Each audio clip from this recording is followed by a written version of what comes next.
আসসালামু আলাইকুম সুপ্রিয় দর্শক, সময়ের সাথে সত্যের সন্ধানে আমি আছি আপনাদের সাথে মনির হাসান। কেমন হতো যদি মাটি খুললে স্বর্ণ পাওয়া যেত? আপনি হয়তো ভাবছেন এটা আমার হয় নাকি। তবে অবিশ্বাস হলো বাংলাদেশের বুকে রয়েছে এমন একটি গ্রাম যেখানে মাটি খুললে পাওয়া যাচ্ছে স্বর্ণের বিভিন্ন অংশ।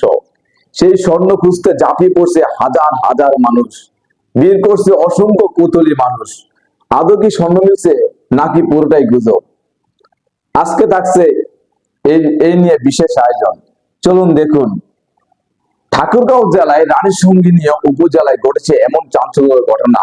স্বর্ণের খোঁজে মরিয়া সবাই, ছোট থেকে বৃদ্ধ, বিভিন্ন পেশার মানুষ, নারী থেকে পুরুষ, শিশু মাটি খুঁজছে। সবাই দা কোদাল খুঁটি নিয়ে যে যা পারছে তা নিয়ে মাটি খুঁজছে। একমাত্র লক্ষ্য স্বর্ণ খুঁজে পেতে হবে। ভাগ্য বদলের এই একটা সুবর্ণ সুযোগ। মাটি খুঁড়ে স্বর্ণ খুঁজে পেতে হবে, এমনই ঘটনা ঘটেছে একটি ইট ভাটায়। কি আছে এই ইট ভাটায়? কেন বা মানুষ স্বর্ণের খোঁজে ইট ভাটায় আসছে? মূলত কিছুদিন আগে গ্রামের মানুষ শুনেছে ইট ভাটায় নাকি স্বর্ণের স্তম্ভ, আর এখানেই মাটি খুঁড়তে সবাই চলে আসছে।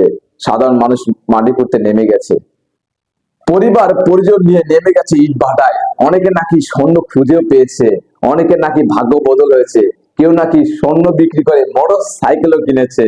এসব কথা লোকময় শোনা গেল, কে বা কে স্বর্ণ পেয়েছে কেউ জানাচ্ছে না।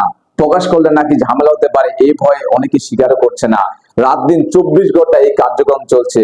রাতে ফোনের লাইট কি টর্চ দেখে মনে হবে এটা একটা বড় কনসার্টের দৃশ্য।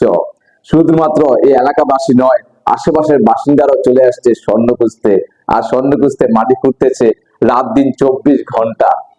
বেশিরভাগ আবার ফিরে যাচ্ছেন নিরাশ হয়ে, কেননা অনেকে খোঁড়ার পরও তারা সোনার খোঁজ পাননি।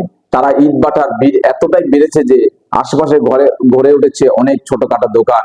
ইট ভাটার মালিক বলছেন মন্দিরের পাশ থেকে মাটি এনে স্তূপ করে রাখা হয়েছে, কিন্তু গুজব লুটেছে মাটি খুললেই নাকি সোনা পাওয়া যাবে। এরপর থেকে মানুষের চোখে আর ঘুম নেই, রাত দিন খনন করে যাচ্ছে। কিন্তু এই নিয়ে বিশেষজ্ঞের মতামত কি, তারা কি বলছেন?